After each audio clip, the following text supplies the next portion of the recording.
African Ecofeminist Collective. And I want to start by reading a poem from Nemo Bassi, our African elder, radical, and comrade. We thought it was oil, but it was blood. We thought it was oil, but this was blood. This we tell you, they may kill all, but the blood will speak. They may gain all, but the soil will rise. We may die, but stay alive, placed on the slab, slaughtered by the day. We are the living, long sacrificed. We thought it was oil, but it was blood. We thought it was oil, but this was blood. By Nemo Bassi. So I want to start, first of all, by saying that to be in solidarity with our Indigenous sisters from Turtle Island, but also from solidarity with Indigenous people across the continent of Africa and local communities and everyone else affected by the impacts of extractive industries. But also importantly, we have to remember the long histories of colonialism. We are here because of the long histories of colonialism.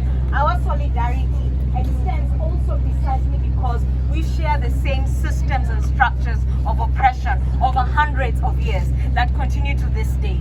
And one of the things that's important to remember that even as we stand within this UN space, that even the solutions that have emerged from the UN in the last decades have been false solutions. Solutions that continue to perpetuate, the oppression and exploitation of indigenous people, of local communities across the world. So we must also reject the false solutions that emerge from the United Nations spaces. We must reject the false solutions from, the World Bank, the IMF. We must reject the corporate takeover of the United Nations. We must look at what are the structures underpinning our collective oppressions. And we must fight collectively as sisters, as people from the global south, and even in the global south, in the global north, as we call it. We must fight for a radical idea of liberation, that we must reject capitalism. We must dream about liberation, because our oppression often works to limit our imagination of how we can be in the world. But we reject